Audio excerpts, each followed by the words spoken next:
Market లో invest చేసి మీ డబ్బులు డబుల్ చేసుకోవాలనుకుంటున్నారా? సుందరరామిరెడ్డి గారి సెమినార్ కి అటెండ్ అవ్వండి.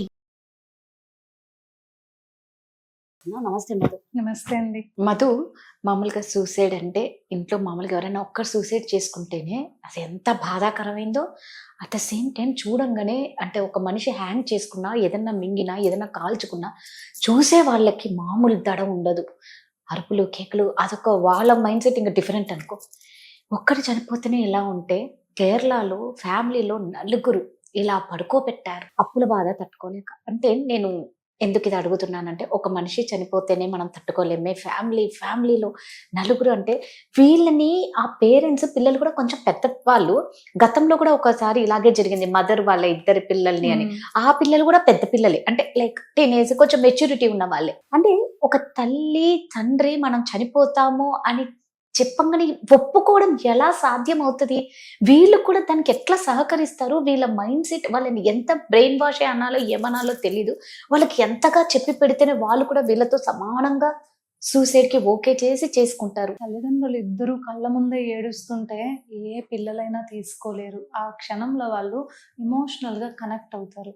కాబట్టి సరే, అమ్మ నాన్న చెప్తున్నది మన కోసమే కదా అన్నది ఆలోచిస్తారు చాలా మంది పిల్లలు. పైగా వీళ్ళ ముందే వేరే వాళ్ళు వచ్చి వాళ్ళ అమ్మ నాన్నని తిట్టడం, అమౌంట్ కట్టలేదని, ఈ లో క్లాస్ ప్రాబ్లమ్స్ని వాళ్ళు మెయింటైన్ చేస్తూ ఉన్నదాన్ని వీళ్ళు ఫీల్ అవుతారు కదా.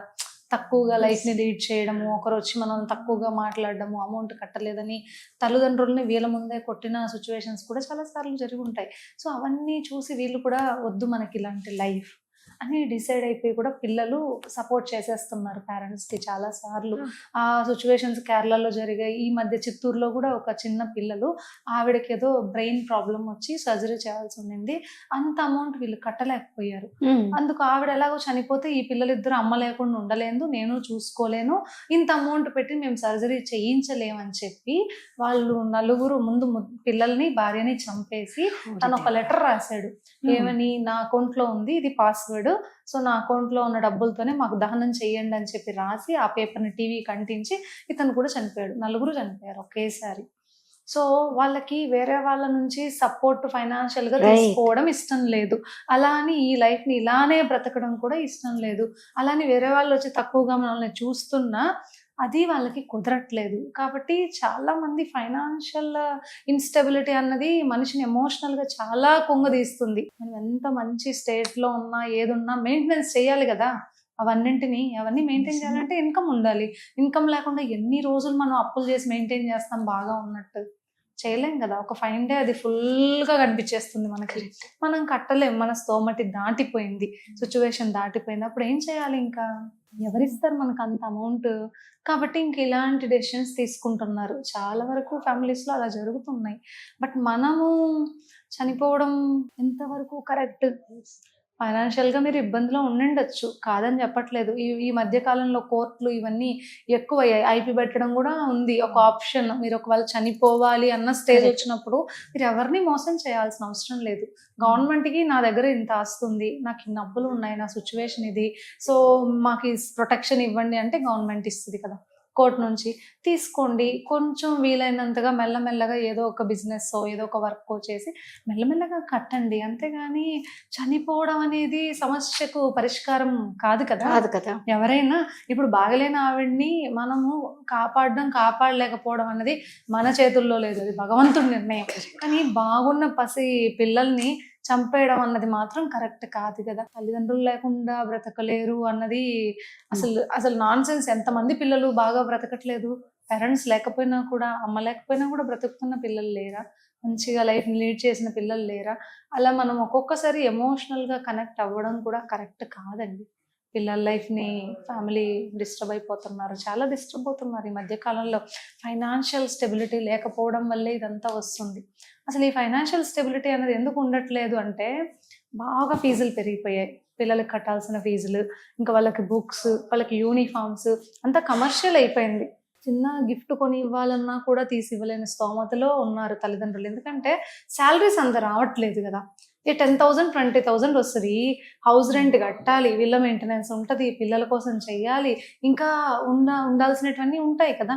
సో ఇవన్నీ చేయలేక వీళ్ళు ఏం చేస్తారు, ఈఎంఐలో అందరిలో మనం బాగుండాలని చెప్పి కారు కొనడం, బండి కొనడం, లేదా ఇంకా ఏదో ఆర్నమెంట్స్ కొనడం, ఇలాంటివన్నీ చేస్తున్నారు. ఈఎంఐ ఎన్ని రోజులు కడతారు? ఒకవేళ మీ జాబ్ ఆగిపోయింది, ఏంటి సిచ్యువేషన్?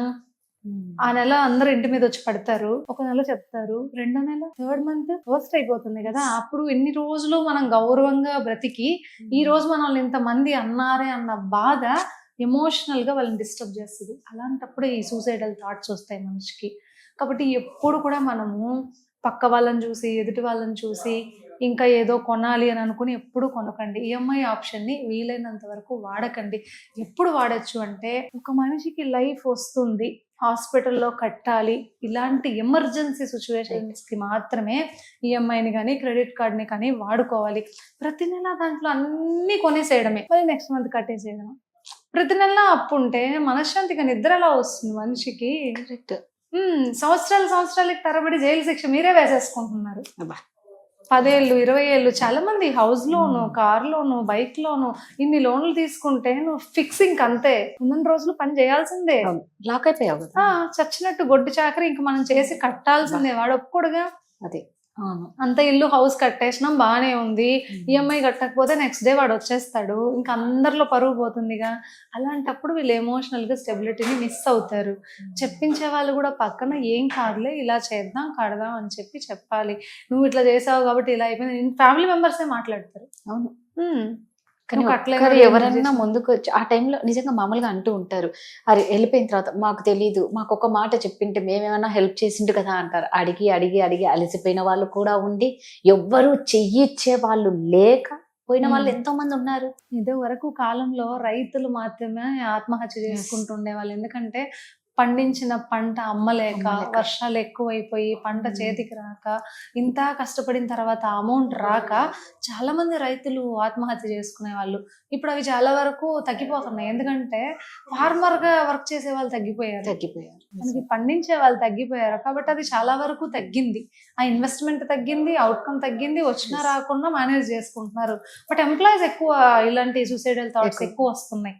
ఎందుకంటే ఆఫీస్ ప్రెజరు, ఈ financial pressure, same time maintenance కూడా వీళ్ళకి తెలియకపోవడం. ఫైనాన్షియల్ మెయింటెనెన్స్ అనేది చాలా ఇంపార్టెంట్. ఎప్పుడు ఎక్కడ ఎంత ఖర్చు పెట్టాలన్న క్లారిటీ మనకు లేకపోతే, 20% మనం సేవ్ చేయాలి అన్న ఐడియా మనకు లేకపోతే, లైఫ్లో ఎమర్జెన్సీ సిచ్యువేషన్ వచ్చినప్పుడు ఖచ్చితంగా స్ట్రగుల్ అవుతారు. ఆ టైంలో మనం ఆ గ్యాప్ని తీసుకోలేక, ఆ సిచ్యువేషన్ హ్యాండిల్ చేయలేక, ఆ వచ్చిన థాట్కి మనం వెంటనే చేసేస్తున్నాం. అది కరెక్ట్ కాదు కదా. ప్రతిదానికి చావే పరిష్కారం అయితే కన్నా ఇంకా నిజంగా అందరూ చచ్చిపోవాల్సిందే, శ్మశానం అవ్వాల్సిందే మన ప్రపంచం అంతా. అది కాదు కదా. Thank you.